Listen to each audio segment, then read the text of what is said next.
समय में शीतला माता ने यह नहीं किया कि रोटी बना के उठो और थाली लेके लाइन में लग जाओ। तुम देखना शीतला माता की पूजन करने लोग जाते ना शीतला सप्तमी शीतला अष्टमी पे, बस 11 बजे तक तो रोटी बनाती रहेगी, सामान बनाती रहेगी। 1-1.5 घंटा में ठंडा हुआ, 12:30 बजे उठ के सीधे लाइन में लग जाएगी, जल्दी से पूजन करके सो जाऊंगी, काम खत्म। शीतला माता ने भी सोच लिया बस तूने मुझे बेवकूफ बनाया, अब रुक जा तू।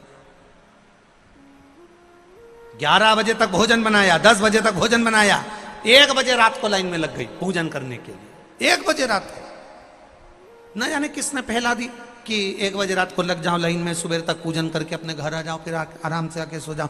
अब इतनी जल्दी क्या है भगवान के पूजन की? माँ की पूजन करने जा रहे हो, माता से लाड़ लड़ाने जा रहे हो, अपनी माता से अपने दिल की बात कहने के लिए जा रहे हो, अपने स्नेह की बात कहने के लिए जा रहे हो, तो धीरे धीरे प्रेमवश आनंद से माता की आराधना शीतल समय में, ठंडे समय में। ठंडे समय का मतलब है भीतर से ठंडे होकर, अपने भीतर से ठंडे होकर। अब अपने भीतर तो ठंडाई है ही नहीं ना, जल्दी जल्दी चलो। और आधी बहुत पतली खुशी है और और ये कितना बड़ा कपड़ा थाली पे ढाक ढुका के लाइन में खड़ी है शीतला माता। शीतला माता या हाथ में लोटा या हाथ में थाली, और इतनी देर में पड़ोसन निकल के बाजू में से जा रही थी और लोटा थोड़ा सा ढुल गया। अब यहां शीतला माता की पूजन करनी आई और ये हो गई चंद्र घंटा। लोटा जरा सा ही पानी का झलका, देख के नहीं चल सकती। ठंडा भोजन हाथ में, लोटा ठंडा पानी का, और अंदर अग्नि। शीतला माता भी कह रही इसको अजान दो पहले, इसको क्या मतलब? भीतर से शीतल होइए, भीतर से ठंडे होइए। चित्त वृत्ति मन जब भीतर से शीतल होगा, ठंडा होगा, तो मेरी शीतला माता, तुमने पूजन करा ना करा, मेरी शीतला माता प्रसन्न हो जाएगी। बस भीतर से शीतल होइए, ठंडे होइए भीतर से। दया, मां पार्वती जी बैठी हैं शिलाखंड पर, बच्चे के रोने की आवाज आ रही है वापिस। पार्वती मैया बेलपत्री के पत्ती की माला बना रही हैं, मंदार के फूल लगा रही हैं, शमी के पत्ते लगा रही हैं। कल आपको कथा में कहा था किन किन चीज में सुई का प्रयोग नहीं होता। ये सुई इसीलिए हमारे सनातन धर्म में बेटी की विदाई में चलनी, झाड़ू, सुई और अचार। हमारे यहाँ बेटी की विदाई में पापड़ देते हैं, बड़ी देते हैं, जो चीज खराब ना हो। हमारे यहाँ बेटी की विदाई में पापड़ बनाकर देते हैं, बड़ी भी बनाते हैं, मूंग की आदि आदि चीज। पर कुछ चीजें हमारे यहाँ बेटी की विदाई में नहीं जाती महाराज। एक सुई, दूसरी जम के बोलो जरा, झाड़ू, तीसरी चलनी, और चौथी अचार की बरनी। ये चीजें नहीं।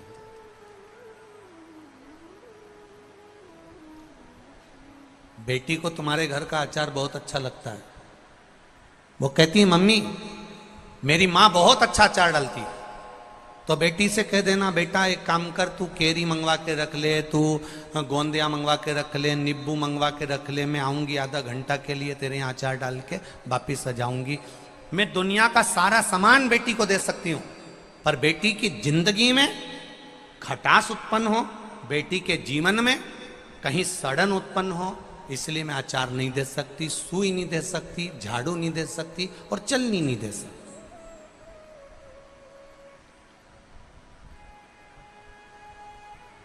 ना जाने कौन कौन तुमको अकल दे देता है संक्रांति के टाइम पर। जब मकर संक्रांति आती है ना, तब माताएं 13 चीजें बांटती है। इधर बेटमा साइड बांटते कि नहीं बांटते? अरे बोलो, जम के बोलो, बांटते हैं। तो किसी पुराण में ये लिखा था कि आटा छानने की चलनी वो 13 चीज में बांट देना। पर माताओं में ना जाना कहां से वो लेकर आ गई कि मैं तो अब की बार 13 चीज में चलनी बांटूंगी। कौन ने कहा ये बांटने का?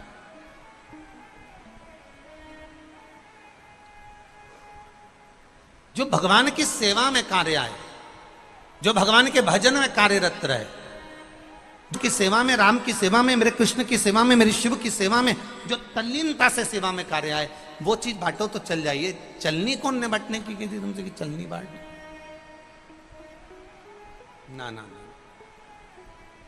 महाराज, माता पार्वती जी बैठी हैं, बेलपत्री की माला बना रही हैं, मंदार के फूल लगा रही हैं, शमी के पत्ते लगा रही हैं। बच्चे ने फिर आवाज लगाई, माता मुझे बचा लो माँ, माता मुझे बचा लीजिए, माँ मुझे बचा लो माँ, माँ मुझे बचा लो माँ। पार्वती जी फिर खड़ी हुई और माता पार्वती जी ने शिलाखंड पर खड़े होकर वापस निहारा, कोई बच्चा नजर नहीं आया, कोई बच्चा नजर नहीं आया। बार बार माता पार्वती बच्चे को निहार रही है और बच्चा चिल्ला रहा, बार बार पलट कर देखा जा रहा। फिर जब देखा पार्वती जी ने कि कोई समझ में नहीं आ रहा कि आखिर हो कौन रहा है, कौन चिल्ला रहा है, कौन बोल रहा है, किसको मालूम। थोड़ी देर बाद मां फिर सेवा में तल्लीन हुई। शिव महापुराण की कथा कहती है, जब जब आप सेवा में तल्लीन होंगे, जब जब आप भगवान की सेवा में जाएंगे, जब जब आप किसी अच्छे कार्य के लिए अग्रण्य बनेंगे, तब कोई ना कोई आपको रोकने का प्रयास करेगा, किसी ना किसी तरह से तुम्हें थामने का प्रयास करेगा, किसी ना किसी तरह से तुम्हें रोकने का, अवरुद्ध करने का प्रयास किया जाएगा। पर तुम्हारी भक्ति प्रबल होना चाहिए, दृढ़ता प्रबल होना चाहिए।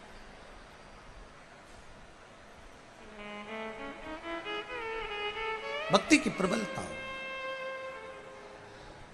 मैंने तेरे ही भरोसे से बाबा, तेरे ही भरोसे हवा बिच उड़ती जावांगी, बाबा डोर तो छड़ी ना में कटी जावांगी।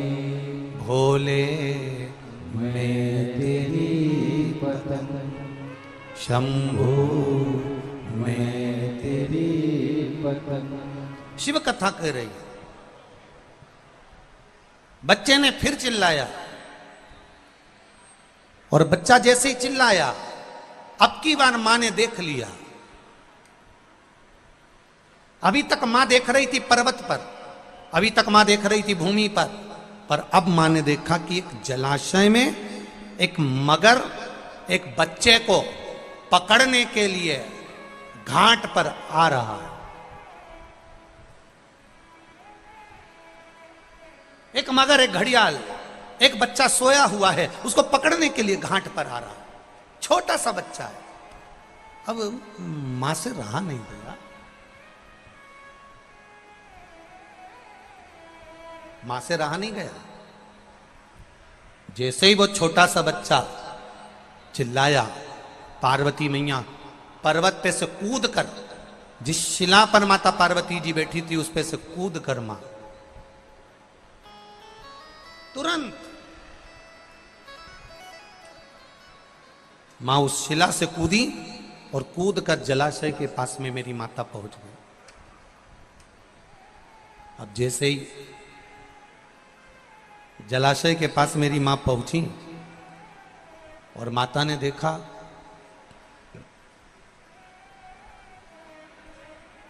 बच्चा चिल्ला रहा है, मां मुझे बचा लो, मां मुझे बचा लो, मां ये घड़ियाल, ये मगर, ये ग्रह मुझे खा जाएगा, आप बचा लो मुझको।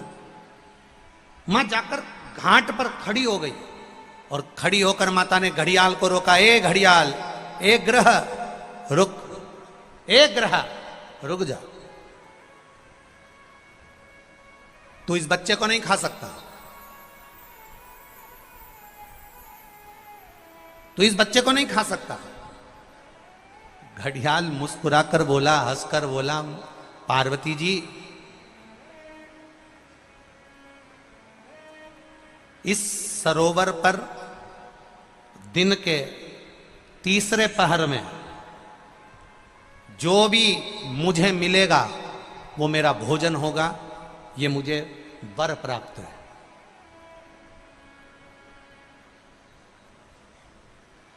तीसरे पहर में जो भी मुझे मिलेगा इस सरोवर के तट पर वो मेरा भोजन होगा।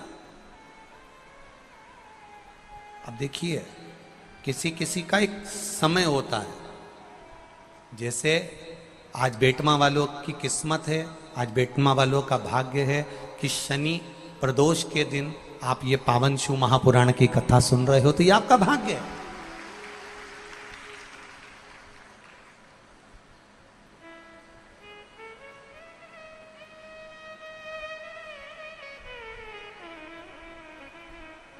ये आपका भाग्य है, ये आपका सौभाग्य है। कुछ किस्मत में लिखा होता है, कुछ भाग्य में लिखा होता है।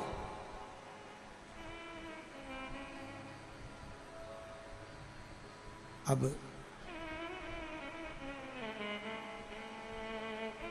एक ग्रह, तुम इस बच्चे को नहीं खा सकते। ग्रह कह रहा है कि दिन के तीसरे पहर में जो भी मुझे भोजन मिलेगा मेरे घाट पर मुझे खाना है, क्योंकि ये मेरा आहार है, ये मेरा भोजन है, मैं इसको खाऊंगा।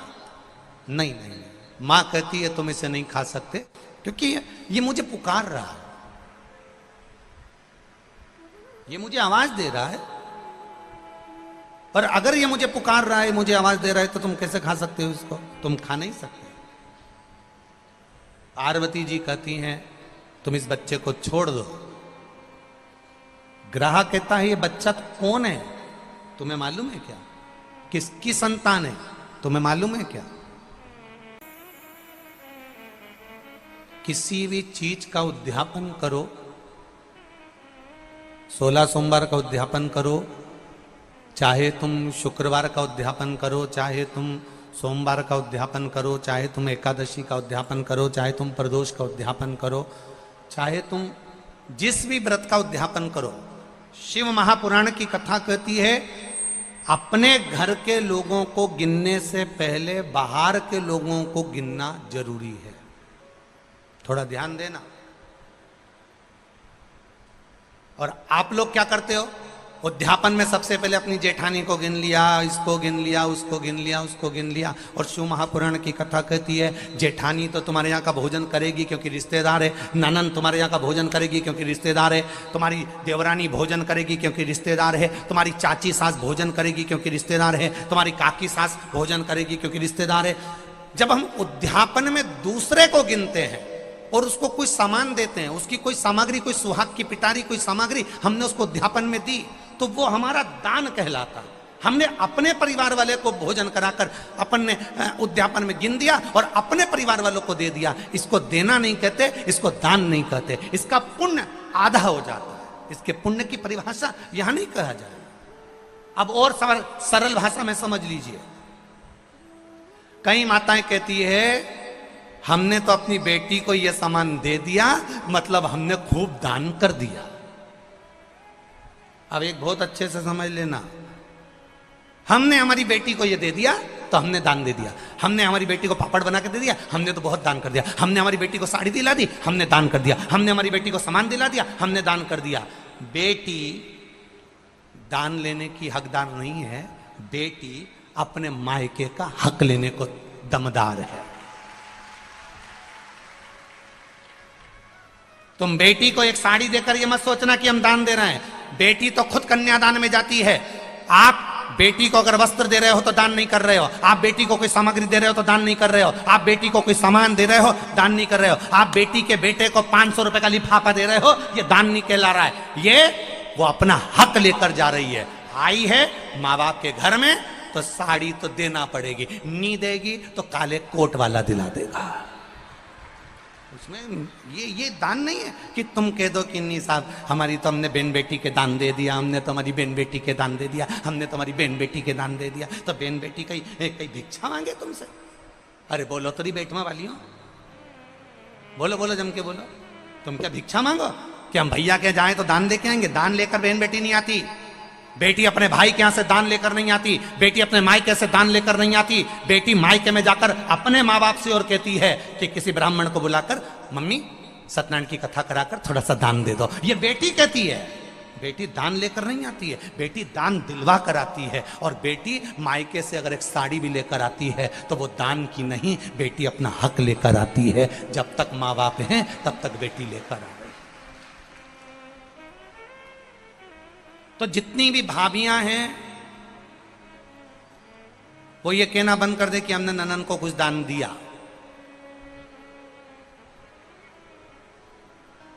दान नहीं, हम जानते हैं तुम अगली बार हमें बेटवा नहीं बुलाओगे इस बात के लिए, भले मत बुलाओ। और जो रीत की बात है, यहाँ शिव महापुराण की कथा कह रही है, यहाँ शंकर जी का संवाद कह रहा है कि पार्वती जी कह रही हैं कि ग्रह कह रहा है पार्वती जी से, इससे तुम्हारी कोई रिश्तेदारी है? ये बच्चा कौन है तुम पहचानती हो? इसके माँ बाप को जानती हो? इसकी रिश्तेदारी पहचानती हो? इस बच्चे को क्यों बचाना चाहती हो? इस बच्चे को मुझे खाने क्यों नहीं देना चाहती? पार्वती जी कहती हैं अगर मेरी संतान होती तो मैं छोड़ देती, पर ये ना जाने कौन है, किसका पुत्र है, उसने मुझे पुकारा है, इसलिए मैं इसको बचाना चाहती हूं। बहुत ध्यान देना, अतिथि देव भव, अतिथि देव भव। ये इतने सारे लाखों लोग आए हैं बेटमा में, इनसे किसी की रिश्तेदारी है क्या? अरे बोलो जम के बोलो, नहीं है। कोई इनको पहचानता है कि कहां से आ गए? कोई ट्राली में बैठ के, कोई ट्रक में बैठकर, कोई गाड़ी में बैठकर, कोई में बैठकर, कोई मोटरसाइकिल में बैठकर, किसी से कोई की रिश्तेदारी नहीं है। पर बेटमा में आए हैं और बेटमा के एक व्यापारी ने भी, बेटमा के एक व्यक्ति ने भी, बेटमा का एक व्यक्ति ने भी अगर इनको एक गिलास पानी भी पिलाया है तो समझ लेना तुमने अपने वाले को पिलाया तो ये सोच के पिलाया कि मेरी मौसी है, मेरी काकी है, मेरी बुआ जी है। पर पराये व्यक्ति को अगर हमने एक गिलास पानी भी पिलाया है, समझ लेना वो तुम्हारे खातों में करोड़ों का हो गया है। उसका फल कम नहीं हो सकता, वो करोड़ों का हो गया, अधिकता का हो गया।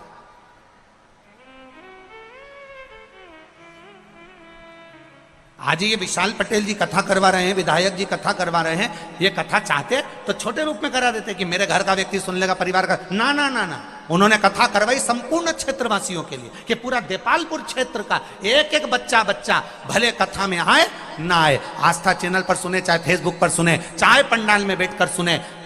तो एक विशाल पटेल जी ने विचार करा कि कम से कम क्षेत्र का व्यक्ति अगर कथा सुनेगा, भले उसके कानों में जाए ना जाए, पर हमारे क्षेत्र का कल्याण हो जाए। ये कथा का मूल लक्ष्य है।